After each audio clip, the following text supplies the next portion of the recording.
Clairemont. Théophile Gautier. Brother, you ask me if I have ever loved. Yes. My story is a strange and terrible one, and though I am 66 years of age, I scarcely dare even now to disturb the ashes of that memory. From my earliest childhood I had felt a vocation to the priesthood, so that all my studies were directed with that idea in view.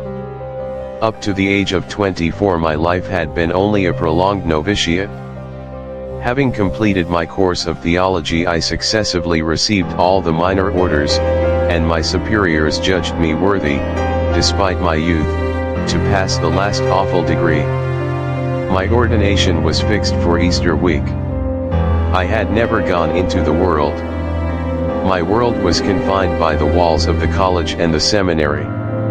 I knew in a vague sort of a way that there was something called woman, but I never permitted my thoughts to dwell on such a subject, and I lived in a state of perfect innocence. Twice a year only I saw my infirm and aged mother, and in those visits were comprised my sole relations with the outer world. I regretted nothing, I felt not the least hesitation at taking the last irrevocable step, I was filled with joy and impatience. Never did a betrothed lover count the slow hours with more feverish ardor. I slept only to dream that I was saying Mass. I believed there could be nothing in the world more delightful than to be a priest. I would have refused to be a king or a poet in preference. My ambition could conceive of no loftier aim. At last the great day came. I walked to the church with a step so light that I fancied myself sustained in air, or that I had wings upon my shoulders. I believed myself an angel, and wondered at the somber and thoughtful faces of my companions, for there were several of us. I had passed all the night in prayer, and was in a condition well nigh bordering on ecstasy. The bishop, a venerable old man, seemed to me God the Father leaning over his eternity, and I beheld heaven through the vault of the temple. You well know the details of that ceremony: the benediction, the communion under both forms, the anointing of the palms of the hands with the oil of catechumens, and then the holy sacrifice offered in concert with the bishop. Ah, truly spake Job when he declared that the imprudent man is one who hath not made a covenant with his eyes. I accidentally lifted my head, which until then I had kept down, and beheld before me, so close that it seemed that I could have touched her, although she was actually a considerable distance from me, and on the further side of the sanctuary railing a young woman of extraordinary beauty, and attired with royal magnificence. It seemed as though scales had suddenly fallen from my eyes. I felt like a blind man who unexpectedly recovers his sight. The bishop, so radiantly glorious but an instant before, suddenly vanished away. The tapers paled upon their golden candlesticks like stars in the dawn, and a vast darkness seemed to fill the whole church. The charming creature appeared in brief relief against the background of that darkness, like some angelic revelation. She seemed herself radiant, and radiating light rather than receiving it. I lowered my eyelids, firmly resolved not to again open them, that I might not be influenced by external objects, for distraction had gradually taken possession of me until I hardly knew what I was doing. In another minute, nevertheless, I reopened my eyes, for through my eyelashes I still beheld her, all sparkling with prismatic colors, and surrounded with such a purple penumbra as one beholds in gazing at the sun. Oh, how beautiful she was! The greatest painters, who followed ideal beauty into heaven itself, and thence brought back to earth the true portrait of the Madonna, never in their delineations even approached that wildly beautiful reality which I saw before me. Neither the verses of the poet nor the palette of the artist could convey any conception of her. She was rather tall, with the form and bearing of a goddess. Her hair, of a soft blonde hue, was parted in the midst and flowed back over her temples in two rivers of rippling gold. She seemed a diademed queen. Her forehead, bluish-white in its transparency, extended its calm breadth above the arches of her eyebrows, which by a strange singularity were almost black, and admirably relieved the effect of sea green eyes of unsustainable vivacity and brilliancy. What eyes! With a single flash they could have decided a man's destiny. They had a life, a limpidity, an ardor, a humid light which I have never seen in human eyes. They shot forth rays like arrows, which I could distinctly see enter my heart. I know not if the fire which illumined them came from heaven or from hell, but assuredly it came from one or the other. That woman was either an angel or a demon, perhaps both. Assuredly she never sprang from the flank of Eve, our common mother. Teeth of the most lustrous pearl gleamed in her ruddy smile, and at every inflection of her lips little dimples appeared in the satiny rose of her adorable cheeks. There was a delicacy and pride in the regal outline of her nostrils bespeaking noble blood. Agate gleams played over the smooth lustrous skin of her half-bare shoulders, and strings of great blonde pearls almost equal to her neck in beauty of color descended upon her bosom. From time to time she elevated her head with the undulating grace of a startled serpent or peacock, thereby imparting a quivering motion to the high lace ruff which surrounded it like a silver trellis work. She wore a robe of orange-red velvet, and from her wide ermine-lined sleeves there peeped forth patrician hands of infinite delicacy, and so ideally transparent that, like the fingers of Aurora, they permitted the light to shine through them. All these details I can recollect at this moment as plainly as though they were of yesterday, for notwithstanding I was greatly troubled at the time, nothing escaped me, the faintest touch of shading, the little dark speck at the point of the chin, the imperceptible down at the corners of the lips, the velvety floss upon the brow, the quivering shadows of the eyelashes upon the cheeks. I could notice everything with astonishing lucidity of perception. And gazing I felt opening within me gates that had until then remained closed, vents long obstructed became all clear, permitting glimpses of unfamiliar perspectives within. Life suddenly made itself visible to me under a totally novel aspect. I felt as though I had just been born into a new world and a new order of things. A frightful anguish commenced to torture my heart as with red-hot pincers.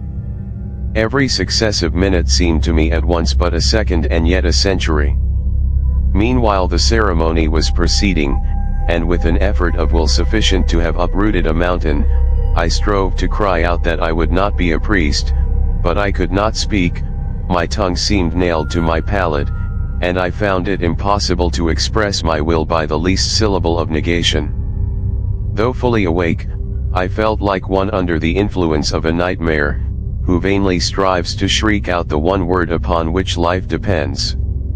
She seemed conscious of the martyrdom I was undergoing, and, as though to encourage me, she gave me a look replete with divinest promise. Her eyes were a poem, their every glance was a song. She said to me, "If thou wilt be mine, I shall make thee happier than God himself in his paradise.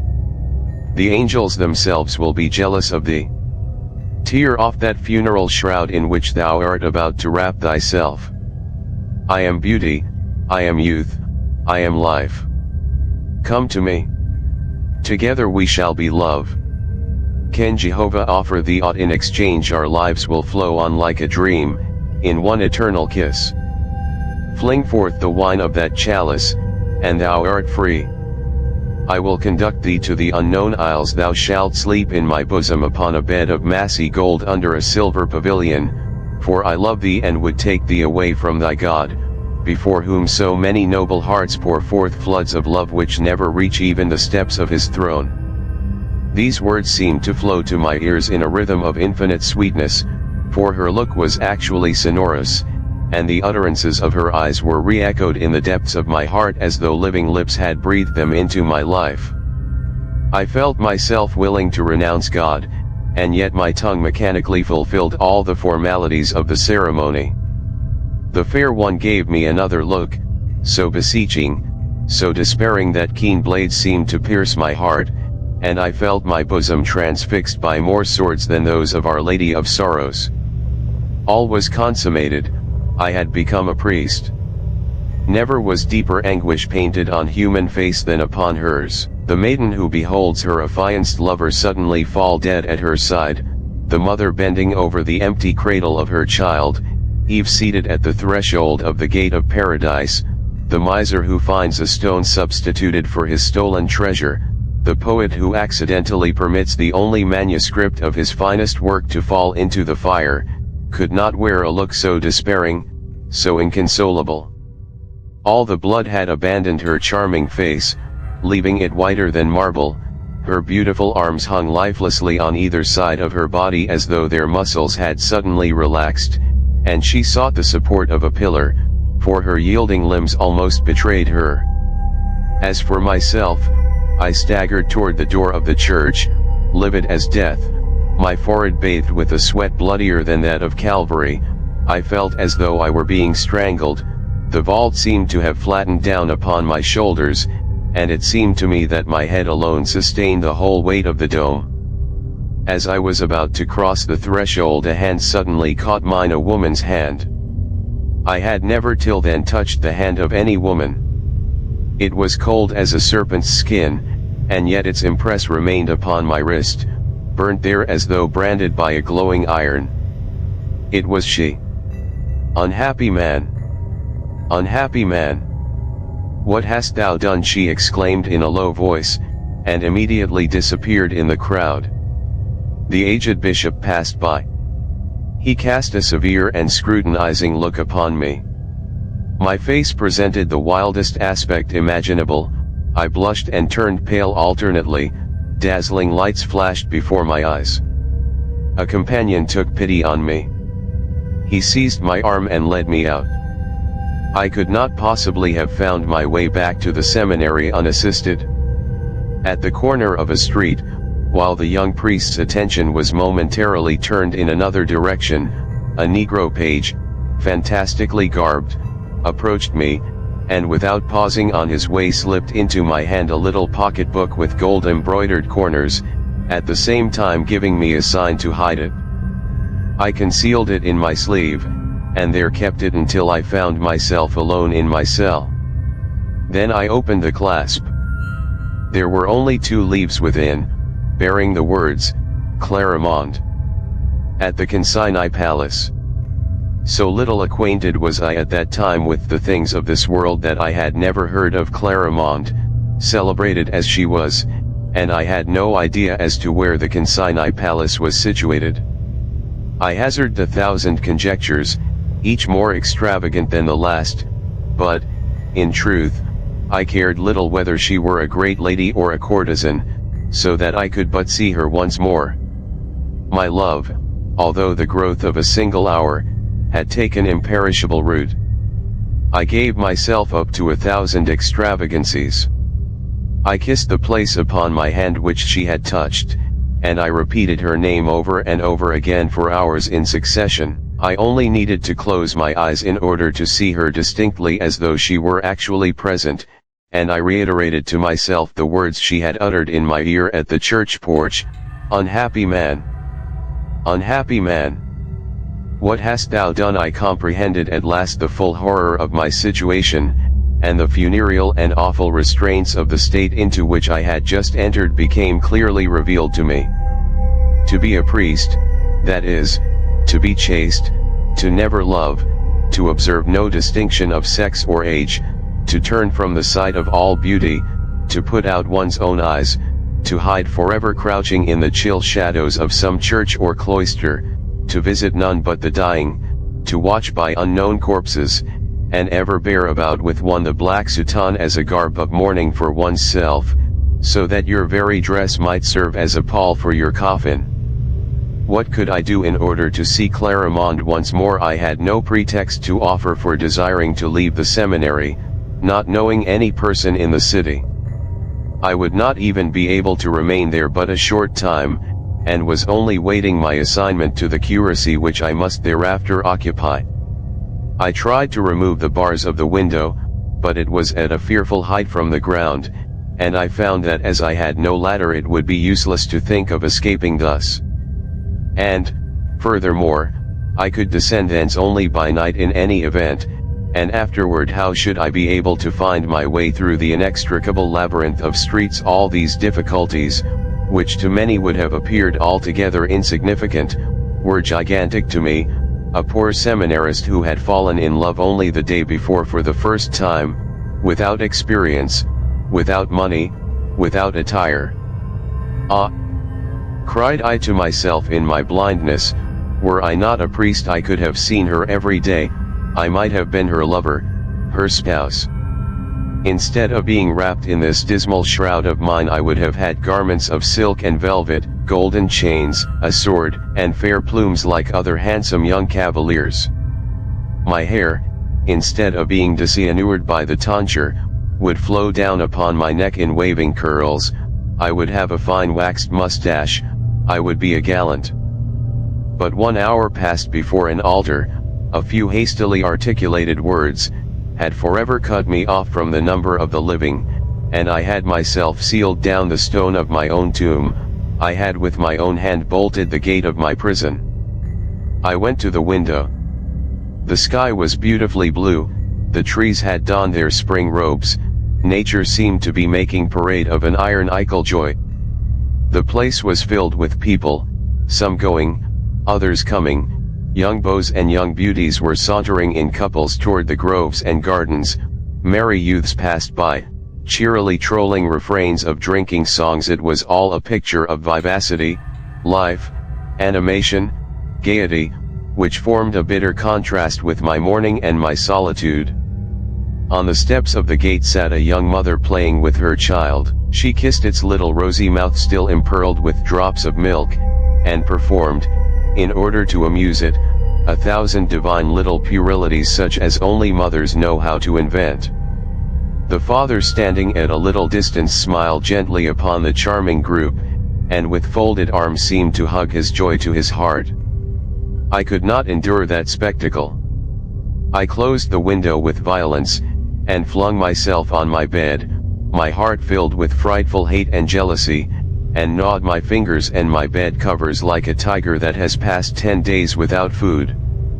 I know not how long I remained in this condition, but at last, while writhing on the bed in a fit of spasmodic fury, I suddenly perceived the Abbé Serapion, who was standing erect in the center of the room, watching me attentively. Filled with shame of myself, I let my head fall upon my breast and covered my face with my hands.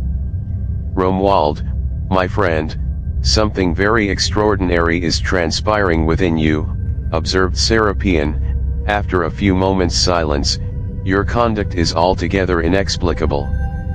You always so quiet, so pious, so gentle, you to rage in your cell like a wild beast. Take heed, brother, do not listen to the suggestions of the devil. Fear not. Never allow yourself to become discouraged. The most watchful and steadfast souls are at moments liable to such temptation.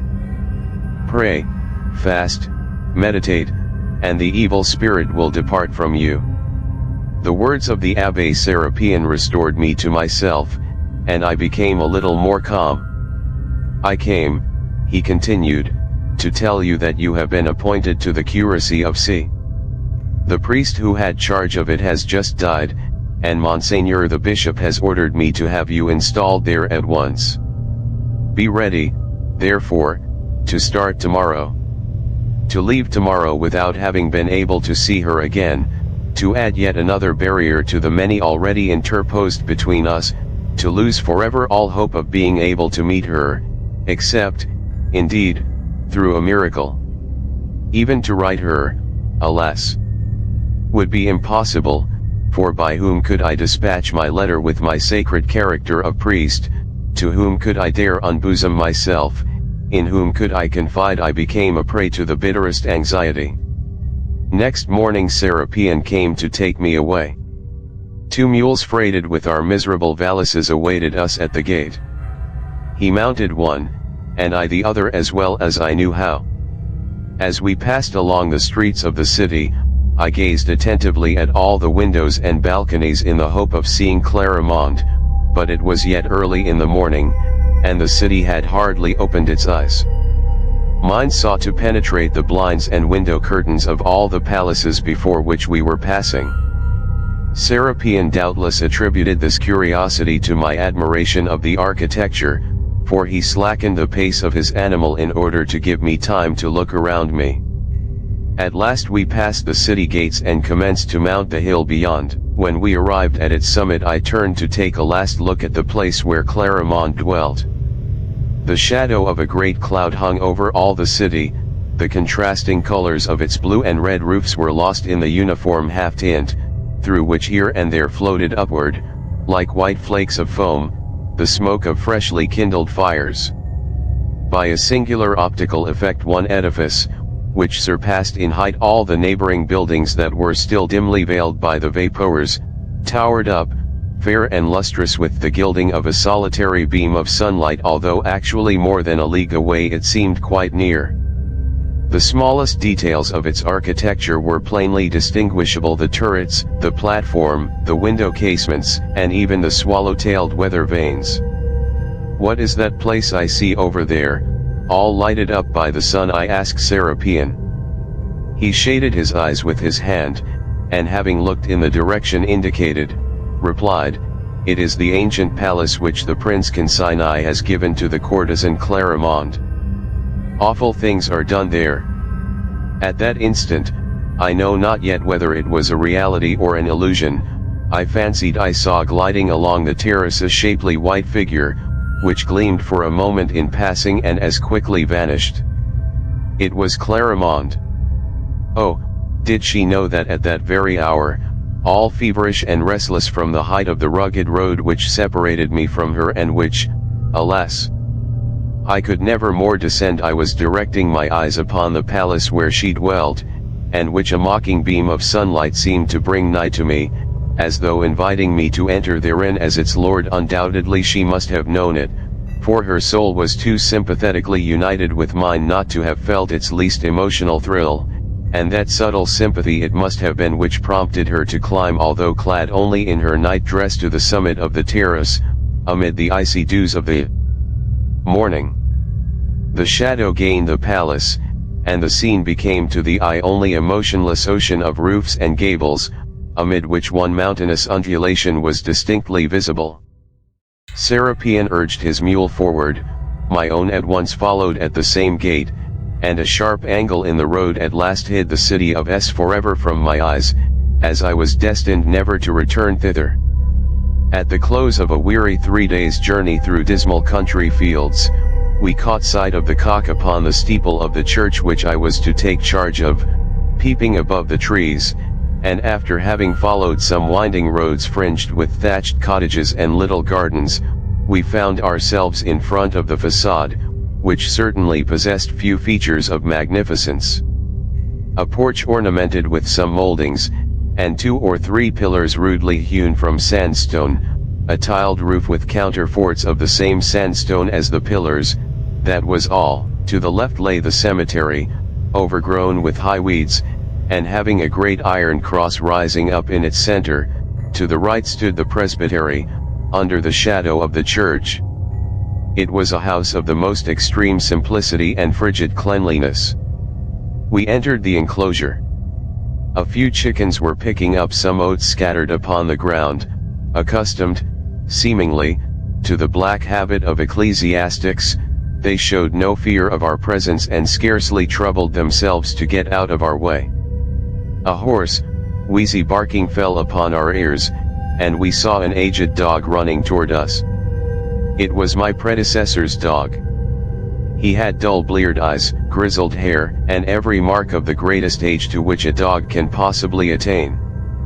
I patted him gently, and he proceeded at once to march along beside me with an air of satisfaction unspeakable. A very old woman, who had been the housekeeper of the former cure, also came to meet us, and after having invited me into a little back parlor, asked whether I intended to retain her. I replied that I would take care of her, and the dog, and the chickens, and all the furniture her master had bequeathed her at his death. At this she became fairly transported with joy, and the Abbé Serapion at once paid her the price which she asked for her little property. For a whole year I fulfilled all the duties of my calling with the most scrupulous exactitude, praying and fasting, exhorting and lending ghostly aid to the sick, and bestowing alms even to the extent of frequently depriving myself of the very necessaries of life.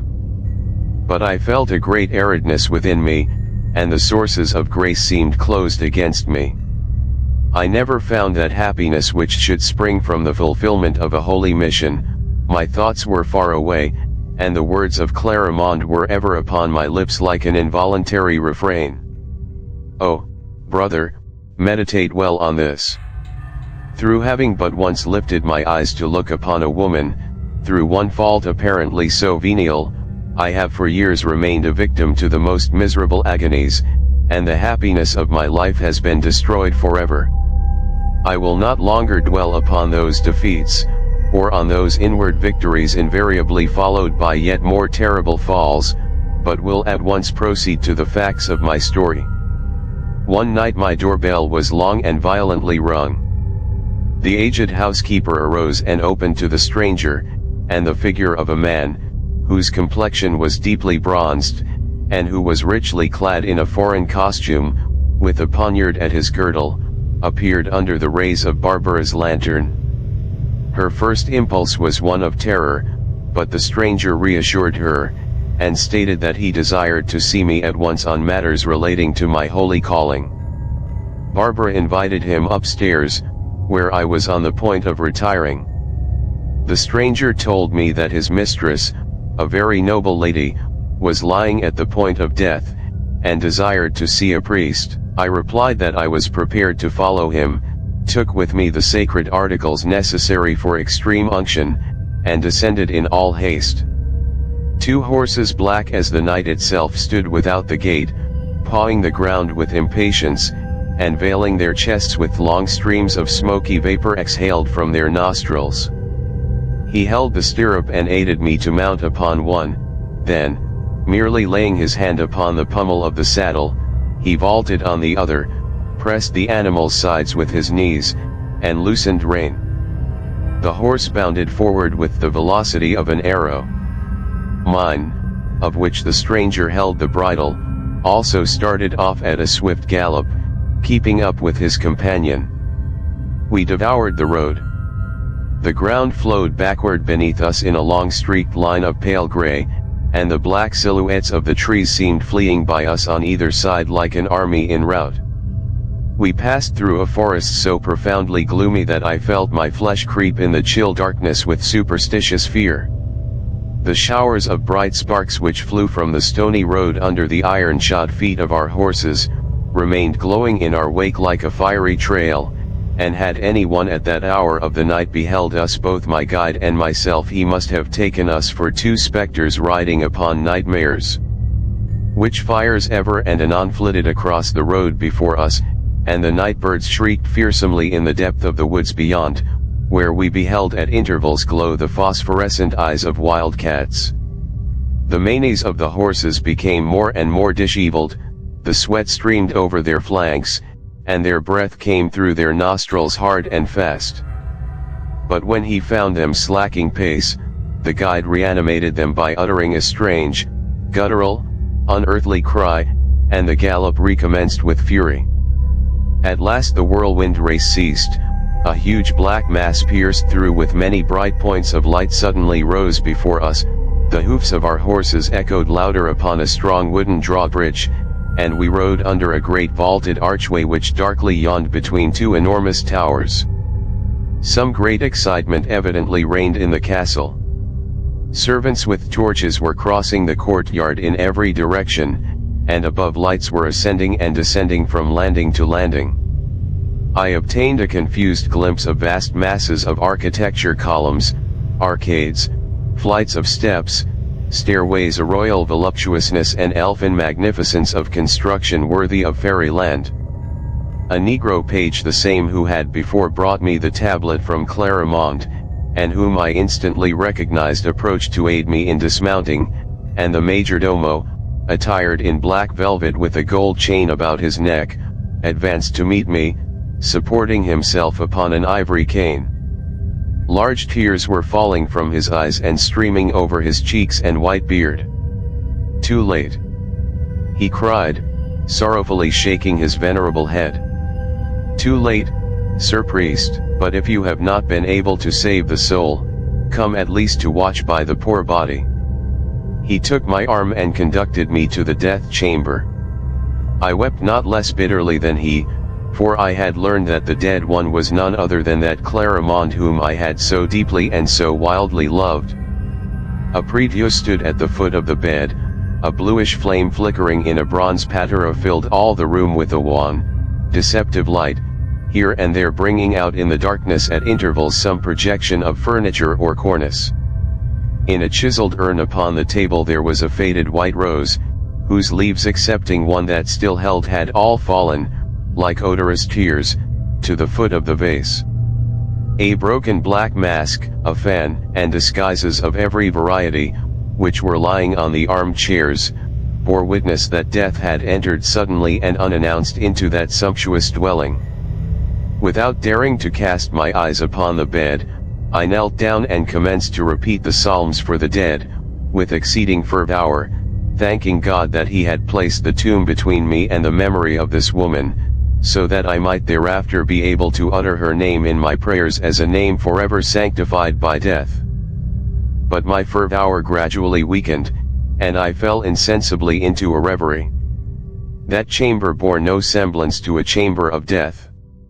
In lieu of the fetid and cadaverous odors which I had been accustomed to breathe during such funereal vigils, a languorous vapor of oriental perfume, I know not what amorous odor of woman, softly floated through the tepid air. That pale light seemed rather a twilight gloom contrived for voluptuous pleasure, than a substitute for the yellow flickering watch tapers which shine by the side of corpses. I thought upon the strange destiny which enabled me to meet Clarimonde again at the very moment when she was lost to me forever, and a sigh of regretful anguish escaped from my breast. Then it seemed to me that someone behind me had also sighed, and I turned round to look. It was only an echo. But in that moment my eyes fell upon the bed of death which they had till then avoided. The red damask curtains, decorated with large flowers worked in embroidery, and looped up with gold bullion, permitted me to behold the fair dead, lying at full length, with hands joined upon her bosom. She was covered with a linen wrapping of dazzling whiteness, which formed a strong contrast with the gloomy purple of the hangings, and was of so fine a texture that it concealed nothing of her body's charming form, and allowed the eye to follow those beautiful outlines undulating like the neck of a swan which even death had not robbed of their supple grace. She seemed an alabaster statue executed by some skillful sculptor to place upon the tomb of a queen, or rather, perhaps, like a slumbering maiden over whom the silent snow had woven a spotless veil. I could no longer maintain my constrained attitude of prayer. The air of the alcove intoxicated me, that febrile perfume of half-faded roses penetrated my very brain, and I commenced to pace restlessly up and down the chamber, pausing at each turn before the bier to contemplate the graceful corpse lying beneath the transparency of its shroud. Wild fancies came thronging to my brain. I thought to myself that she might not, perhaps, be really dead, that she might only have feigned death for the purpose of bringing me to her castle, and then declaring her love. At one time I even thought I saw her foot move under the whiteness of the coverings, and slightly disarrange the long, straight folds of the winding sheet. And then I asked myself, is this indeed Clarimonde? What proof have I that it is she? Might not that black page have passed into the service of some other lady? Surely, I must be going mad to torture and afflict myself thus. But my heart answered with a fierce throbbing, it is she indeed. I approached the bed again, and fixed my eyes with redoubled attention upon the object of my incertitude. Ah, must I confess it, that exquisite perfection of bodily form, although purified and made sacred by the shadow of death, affected me more voluptuously than it should have done, and that repose so closely resembled slumber that one might well have mistaken it for such. I forgot that I had come there to perform a funeral ceremony. I fancied myself a young bridegroom entering the chamber of the bride, who all modestly hides her fair face, and through coyness seeks to keep herself wholly veiled. Heartbroken with grief, yet wild with hope, shuddering at once with fear and pleasure, I bent over her and grasped the corner of the sheet.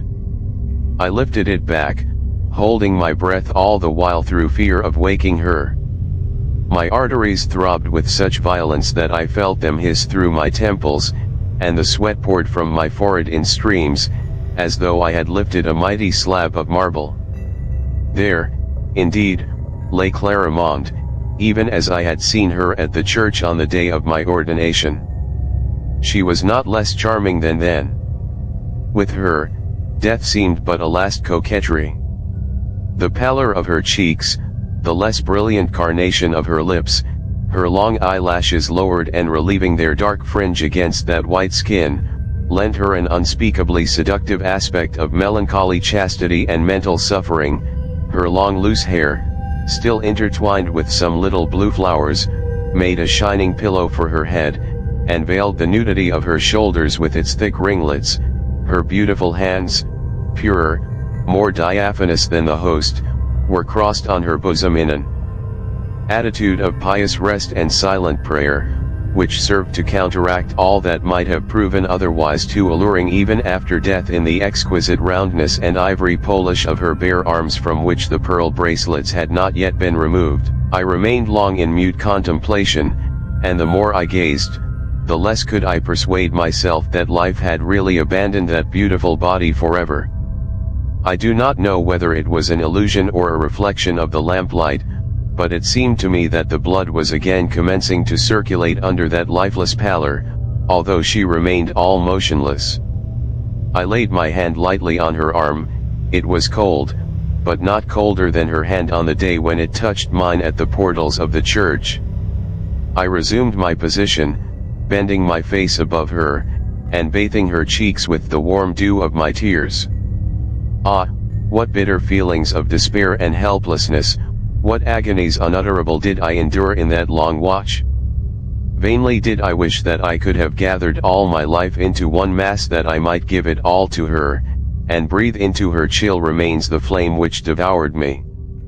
The night advanced, and feeling the moment of eternal separation approach, I could not deny myself the last sad sweet pleasure of imprinting a kiss upon the dead lips of her who had been my only love. Oh, miracle! A faint breath mingled itself with my breath, and the mouth of Clarimonde responded to the passionate pressure of mine. Her eyes unclosed, and lighted up with something of their former brilliancy.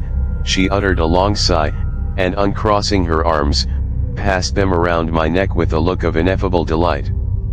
"Ah, it is thou, Romuald," she murmured in a voice languishingly sweet as the last vibrations of a harp. "What ailed thee, dearest? I waited so long for thee that I am dead, but we are now betrothed. I can see thee and visit thee. Adieu, Romuald, adieu. I love thee. That is all I wished to tell thee, and I give thee back the life which thy kiss for a moment recalled. We shall soon meet again." Her head fell back, but her arms yet encircled me, as though to retain me still. A furious whirlwind suddenly burst in that window, and entered the chamber. The last remaining leaf of the white rose for a moment palpitated at the extremity of the stalk like a butterfly's wing, then it detached itself and flew forth through the open casement, bearing with it the soul of Clarimonde. The lamp was extinguished, and I fell insensible upon the bosom of the beautiful dead. When I came to myself again, I was lying on the bed in my little room at the presbytery, and the old dog of the former cure was licking my hand which had been hanging down outside of the covers. Afterward I learned that I had lain thus for 3 days, giving no evidence of life beyond the faintest respiration. Barbara told me that the same coppery-complexioned man who came to seek me on the night of my departure from the presbytery, had brought me back the next morning in a close litter, and departed immediately afterward, but none knew of any castle in the neighborhood answering to the description of that in which I had again found Clarimonde. One morning I found the Abbé Serapion in my room. While he inquired after my health in hypocritically honeyed accents, he constantly kept his two great yellow lion eyes fixed upon me, and plunged his look into my soul like a sounding lead. Suddenly he said, in a clear vibrant voice, which rang in my ears like the trumpets of the Last Judgment, "The great courtesan Clarimonde died a few days ago, at the close of an orgy which lasted 8 days and 8 nights. It was something infernally splendid. The abominations of the banquets of Belshazzar and Cleopatra were reenacted there. Good God, what age are we living in?" The guests were served by swarthy slaves who spoke an unknown tongue, and who seemed to me to be veritable demons. The livery of the very least among them would have served for the gala dress of an emperor. There have always been very strange stories told of this Clarimonde, and all her lovers came to a violent or miserable end. They used to say that she was a ghoul, a female vampire, but I believe she was none other than Beelzebub himself. He ceased to speak and commenced to regard me more attentively than ever, as though to observe the effect of his words on me. I could not refrain from starting when I heard him utter the name of Clarimonde, and this news of her death, in addition to the pain it caused me by reason of its coincidence with the nocturnal scenes I had witnessed, filled me with an agony and terror which my face betrayed, despite my utmost endeavors to appear composed. Serapion fixed an anxious and severe look upon me, and then observed, "My son, I must warn you that you are standing with foot raised upon the brink of an abyss. Take heed lest you fall therein. Satan's claws are long, and tombs are not always true to their trust. The tombstone of Clarimonde should be sealed down with a triple seal, for, if report be true, it is not the first time she has died. May God watch over you, Romuald." And with these words the Abbé walked slowly to the door. I did not see him again at that time, for he left for S almost immediately. I became completely restored to health and resumed my accustomed duties. The memory of Clarimonde and the words of the old Abbé were constantly in my mind. Nevertheless, no extraordinary event had occurred to verify the funereal predictions of Serapion, and I had commenced to believe that his fears and my own terrors were over-exaggerated, when one night I had a strange dream. I had hardly fallen asleep when I heard my bed curtains drawn apart, as their rings slided back upon the curtain rod with a sharp sound. I rose up quickly upon my elbow, and beheld the shadow of a woman standing erect before me. I recognized Clarimonde immediately. She bore in her hand a little lamp, shaped like those which are placed in tombs, and its light lent her fingers a rosy transparency, which extended itself by lessening degrees even to the opaque and milky whiteness of her bare arm. Her only garment was the linen winding sheet which had shrouded her when lying upon the bed of death. She sought to gather its folds over her bosom as though ashamed of being so scantily clad, but her little hand was not equal to the task. She was so white that the color of the drapery blended with that of her flesh under the pallid rays of the lamp. Enveloped with this subtle tissue which betrayed all the contour of her body, she seemed rather the marble statue of some fair antique rather than a woman endowed with life. But dead or living, statue or woman, shadow or body, her beauty was still the same, only that the green light of her eyes was less brilliant, and her mouth, once so warmly crimson, was only tinted with a faint tender rossiness, like that of her cheeks.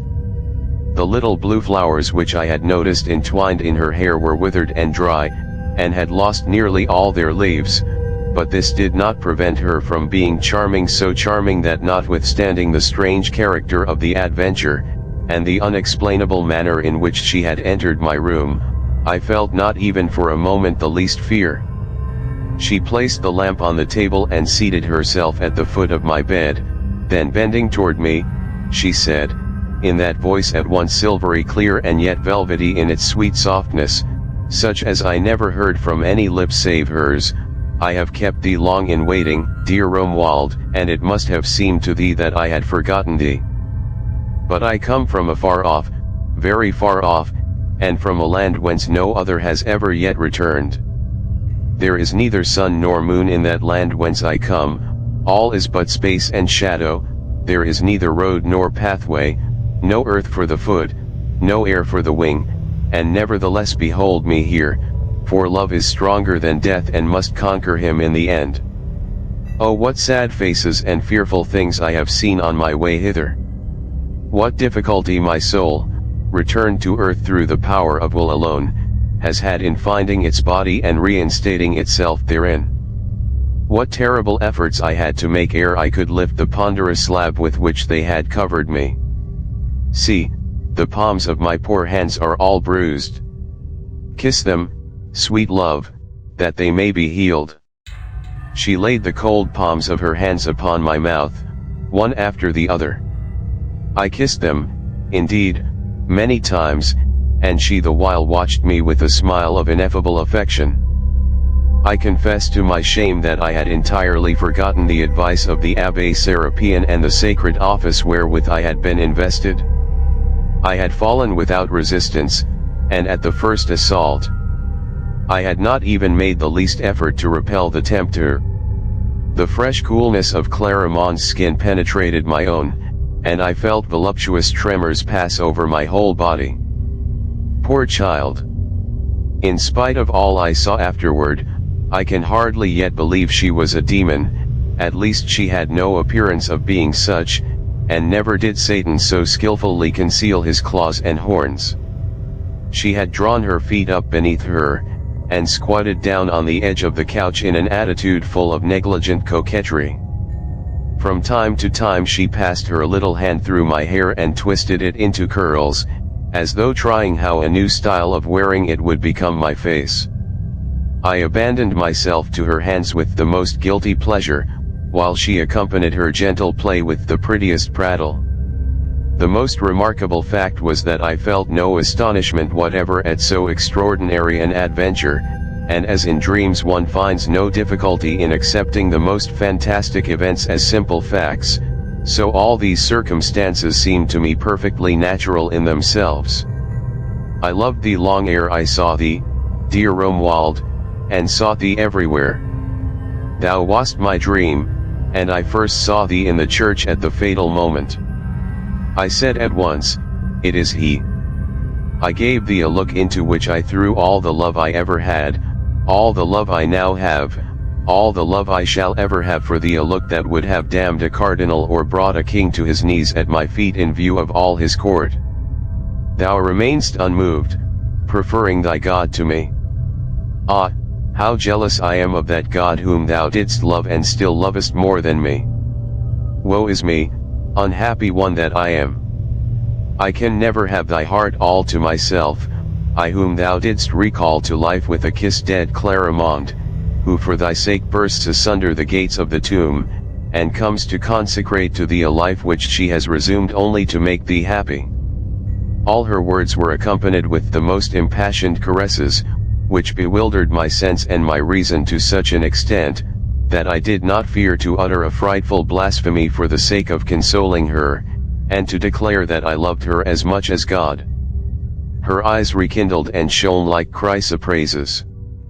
In truth, in very truth, as much as God, she cried, flinging her beautiful arms around me.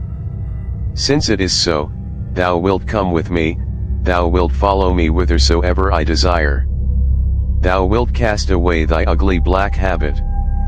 Thou shalt be the proudest and most envied of cavaliers, thou shalt be my lover. To be the acknowledged lover of Clarimonde, who has refused even a pope, that will be something to feel proud of. Ah, the fair, unspeakably happy existence, the beautiful golden life we shall live together. And when shall we depart, my fair sir? Tomorrow. Tomorrow. I cried in my delirium, tomorrow, then, so let it be. She answered. In the meanwhile I shall have opportunity to change my toilet, for this is a little too light and in no wise suited for a voyage. I must also forthwith notify all my friends who believe me dead, and mourn for me as deeply as they are capable of doing. The money, the dresses, the carriages, all will be ready. I shall call for thee at this same hour. Adieu, dear heart. And she lightly touched my forehead with her lips. The lamp went out, the curtains closed again, and all became dark. A leaden, dreamless sleep fell on me and held me unconscious until the morning following. I awoke later than usual, and the recollection of this singular adventure troubled me during the whole day. I finally persuaded myself that it was a mere vapor of my heated imagination.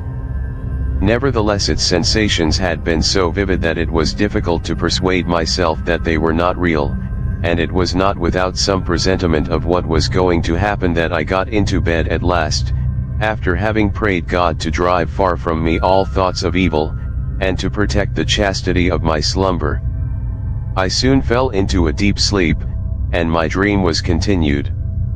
The curtains again parted, and I beheld Clarimonde, not as on the former occasion, pale in her pale winding sheet, with the violets of death upon her cheeks, but gay, sprightly, jaunty, in a superb traveling dress of green velvet, trimmed with gold lace, and looped up on either side to allow a glimpse of satin petticoat. Her blonde hair escaped in thick ringlets from beneath a broad black felt hat, decorated with white feathers whimsically twisted into various shapes. In one hand she held a little riding whip terminated by a golden whistle. She tapped me lightly with it, and exclaimed, "Well, my fine sleeper, is this the way you make your preparations? I thought I would find you up and dressed. Arise quickly, we have no time to lose." I leaped out of bed at once.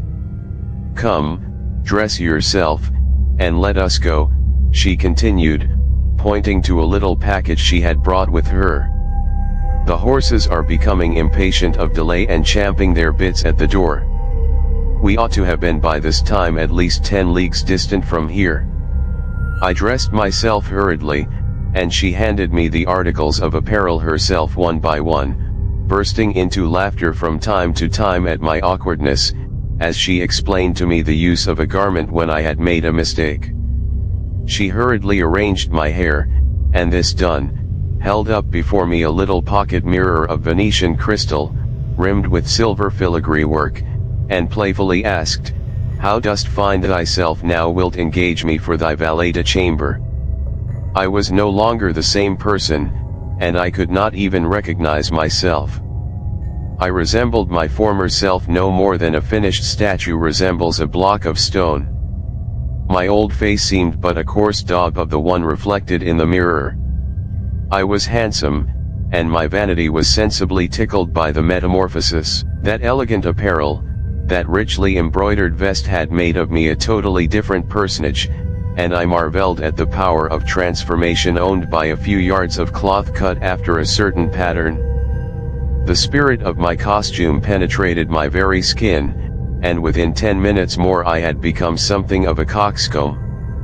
In order to feel more at ease in my new attire, I took several turns up and down the room. Clarimonde watched me with an air of maternal pleasure, and appeared well satisfied with her work. "Come, enough of this child's play.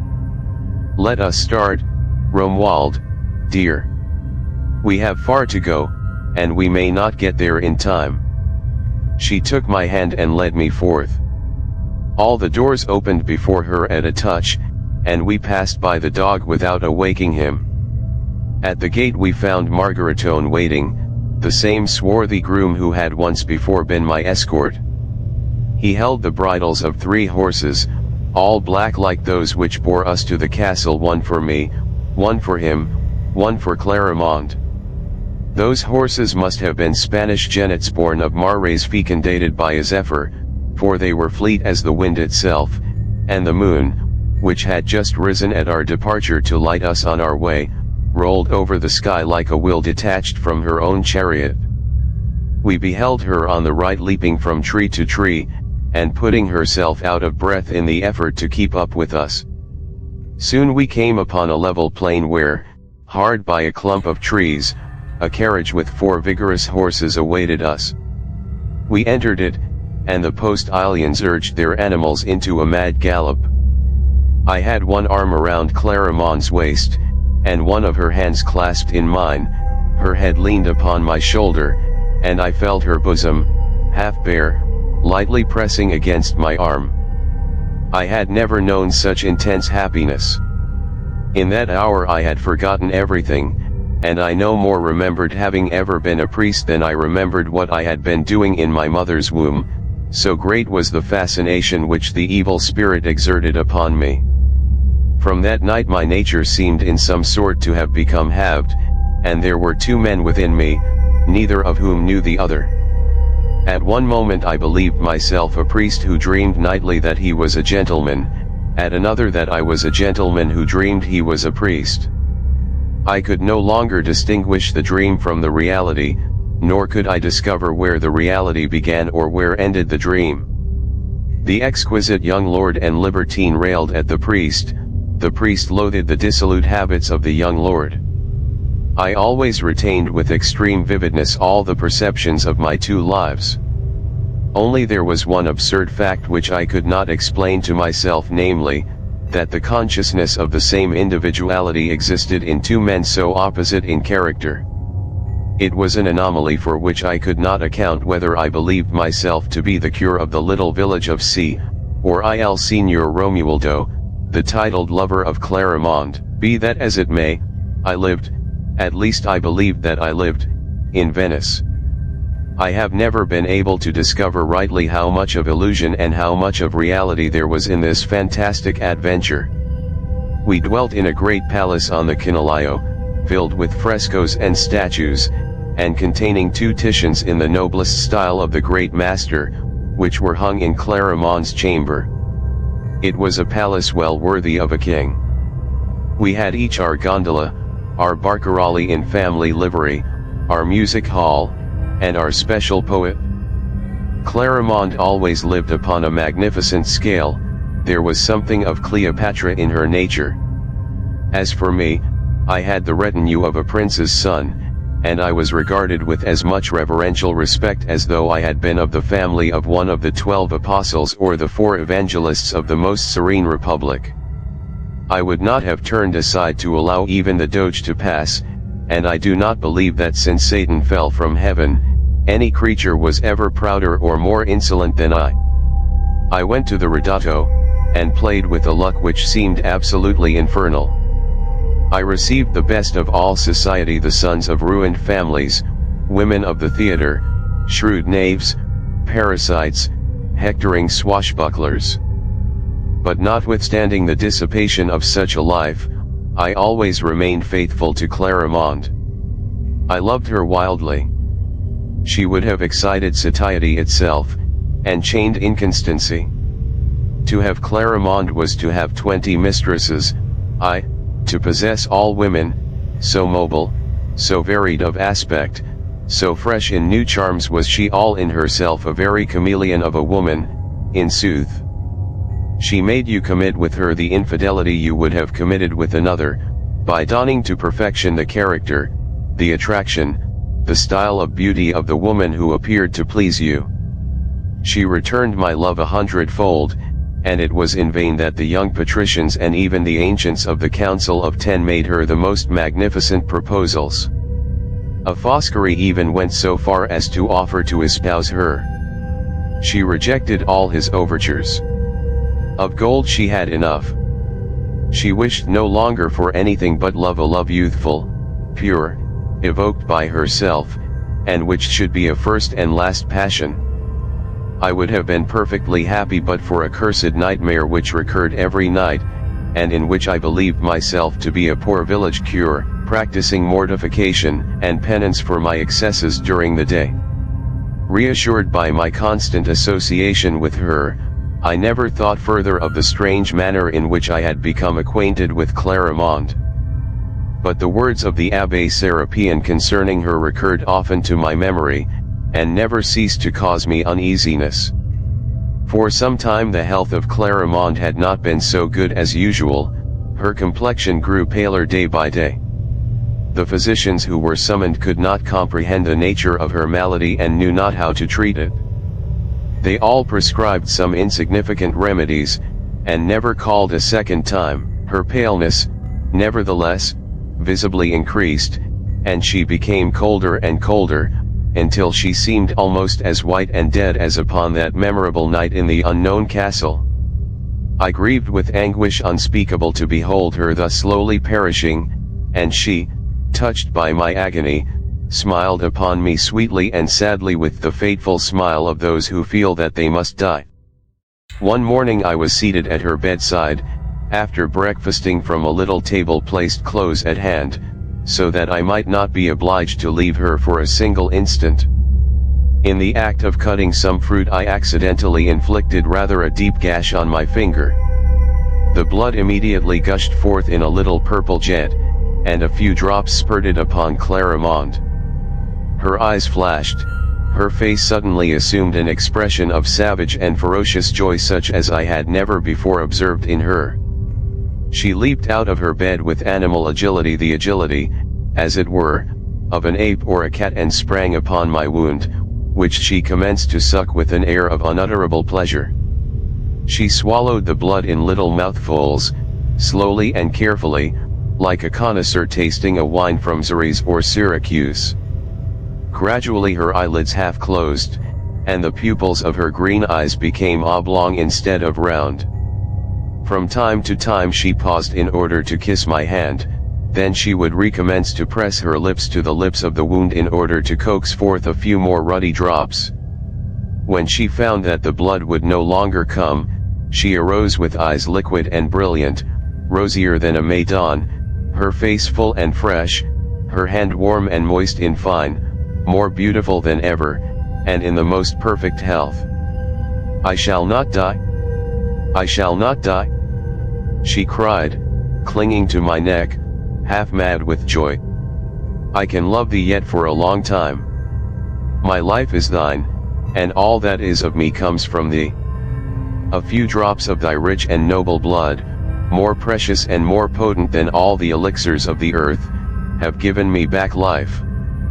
This scene long haunted my memory, and inspired me with strange doubts in regard to Clarimonde, and the same evening, when slumber had transported me to my presbytery, I beheld the Abbé Serapion, graver and more anxious of aspect than ever. He gazed attentively at me, and sorrowfully exclaimed, "Not content with losing your soul, you now desire also to lose your body.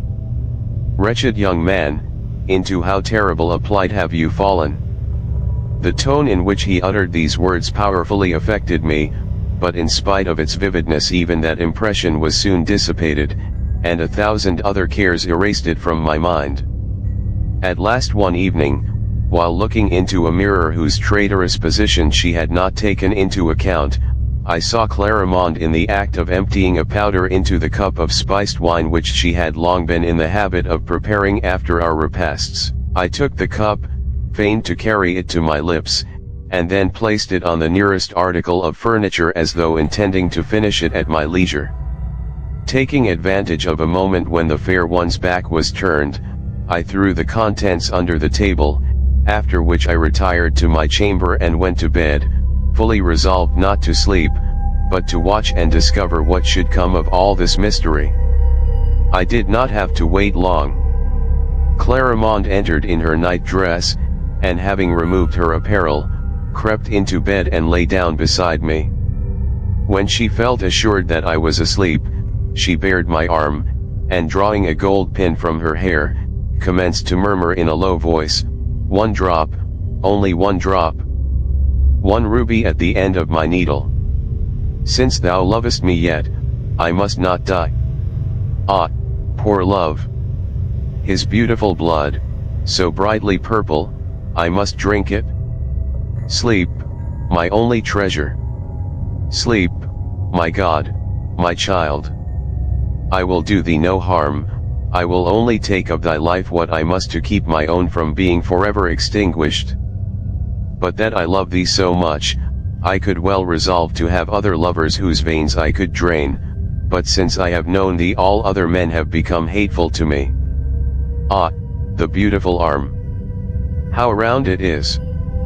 How white it is. How shall I ever dare to prick this pretty blue vein? And while thus murmuring to herself she wept, and I felt her tears raining on my arm as she clasped it with her hands. At last she took the resolve, slightly punctured me with her pin, and commenced to suck up the blood which oozed from the place. Although she swallowed only a few drops, the fear of weakening me soon seized her, and she carefully tied a little band around my arm, afterward rubbing the wound with an unguent which immediately cicatrized it. Further doubts were impossible. The Abbé Serapion was right. Notwithstanding this positive knowledge, however, I could not cease to love Clarimonde, and I would gladly of my own accord have given her all the blood she required to sustain her factitious life. Moreover, I felt but little fear of her. The woman seemed to plead with me for the vampire, and what I had already heard and seen sufficed to reassure me completely. In those days I had plenteous veins, which would not have been so easily exhausted as at present, and I would not have thought of bargaining for my blood, drop by drop. I would rather have opened myself the veins of my arm and said to her, "Drink, and may my love infiltrate itself throughout thy body together with my blood." I carefully avoided ever making the least reference to the narcotic drink she had prepared for me, or to the incident of the pin, and we lived in the most perfect harmony. Yet my priestly scruples commenced to torment me more than ever, and I was at a loss to imagine what new penance I could invent in order to mortify and subdue my flesh. Although these visions were involuntary, and though I did not actually participate in anything relating to them, I could not dare to touch the body of Christ with hands so impure and a mind defiled by such debauches, whether real or imaginary. In the effort to avoid falling under the influence of these wearisome hallucinations, I strove to prevent myself from being overcome by sleep. I held my eyelids open with my fingers, and stood for hours together leaning upright against the wall, fighting sleep with all my might, but the dust of drowsiness invariably gathered upon my eyes at last, and finding all resistance useless, I would have to let my arms fall in the extremity of despairing weariness, and the current of slumber would again bear me away to the perfidious shores. Serapion addressed me with the most vehement exhortations, severely reproaching me for my softness and want of fervour. Finally, one day when I was more wretched than usual, he said to me, "There is but one way by which you can obtain relief from this continual torment, and though it is an extreme measure it must be made use of. Violent diseases require violent remedies. I know where Clarimonde is buried. It is necessary that we shall disinter her remains, and that you shall behold in how pitiable a state the object of your love is. Then you will no longer be tempted to lose your soul for the sake of an unclean corpse devoured by worms, and ready to crumble into dust. That will assuredly restore you to yourself." For my part, I was so tired of this double life that I at once consented, desiring to ascertain beyond a doubt whether a priest or a gentleman had been the victim of delusion. I had become fully resolved either to kill one of the two men within me for the benefit of the other, or else to kill both, for so terrible an existence could not last long and be endured. The Abbé Serapion provided himself with a mattock, a lever, and a lantern, and at midnight we wended our way to the cemetery of, the location and place of which were perfectly familiar to him. After having directed the rays of the dark lantern upon the inscriptions of several tombs, we came at last upon a great slab, half concealed by huge weeds and devoured by mosses and parasitic plants, whereupon we deciphered the opening lines of the epitaph, "Here lies Clarimonde, who was famed in her lifetime as the fairest of women." 1. "It is here without a doubt," muttered Serapion, and placing his lantern on the ground, he forced the point of the lever under the edge of the stone and commenced to raise it. The stone yielded, and he proceeded to work with the mattock. Darker and more silent than the night itself, I stood by and watched him do it, while he, bending over his dismal toil, streamed with sweat, panted, and his hard-coming breath seemed to have the harsh tone of a death rattle. It was a weird scene, and had any persons from without beheld us, they would assuredly have taken us rather for profane wretches and shroud-stealers than for priests of God. There was something grim and fierce in Serapion's zeal which lent him the air of a demon rather than of an apostle or an angel, and his great aquiline face, with all its stern features brought out in strong relief by the lantern light, had something fearsome in it which enhanced the unpleasant fancy. I felt an icy sweat come out upon my forehead in huge beads, and my hair stood up with a hideous fear. Within the depths of my own heart I felt that the act of the austere Serapion was an abominable sacrilege, and I could have prayed that a triangle of fire would issue from the entrails of the dark clouds, heavily rolling above us, to reduce him to cinders. The owls which had been nestling in the cypress trees, startled by the gleam of the lantern, flew against it from time to time, striking their dusty wings against its panes, and uttering plaintive cries of lamentation. Wild foxes yelped in the far darkness, and 1,000 sinister noises detached themselves from the silence. At last Serapion's mattock struck the coffin itself, making its planks re-echo with a deep sonorous sound, with that terrible sound nothingness utters when stricken. He wrenched apart and tore up the lid, and I beheld Clarimonde, pallid as a figure of marble, with hands joined, her white winding sheet made but one fold from her head to her feet. A little crimson drop sparkled like a speck of dew at one corner of her colorless mouth. Serapion, at this spectacle, burst into fury. "Ah, thou art here, demon! Impure courtesan! Drinker of blood and gold!" And he flung holy water upon the corpse and the coffin, over which he traced the sign of the cross with his sprinkler. Poor Clarimonde had no sooner been touched by the blessed spray than her beautiful body crumbled into dust, and became only a shapeless and frightful mass of cinders and half-calcined bones. "Behold your mistress, my Lord Romuald!" cried the inexorable priest, as he pointed to these sad remains. "Will you be easily tempted after this to promenade on the Lido or at Fusina with your beauty?" I covered my face with my hands. A vast ruin had taken place within me. I returned to my presbytery, and the noble Lord Romuald, the lover of Clarimonde, separated himself from the poor priest with whom he had kept such strange company so long. But once only, the following night, I saw Clarimonde. She said to me, as she had said the first time at the portals of the church, "Unhappy man! Unhappy man! What hast thou done? Wherefore have hearkened to that imbecile priest? Wert thou not happy? And what harm had I ever done thee that thou shouldst violate my poor tomb, and lay bare the miseries of my nothingness? All communication between our souls and our bodies is henceforth forever broken. Adieu, thou will yet regret me." She vanished in air as smoke, and I never saw her more. Alas! She spoke truly indeed. I have regretted her more than once, and I regret her still. My soul's peace has been very dearly bought. The love of God was not too much to replace such a love as hers. And this, brother, is the story of my youth. Never gaze upon a woman, and walk abroad only with eyes ever fixed upon the ground, for however chaste and watchful one may be, the error of a single moment is enough to make one lose eternity.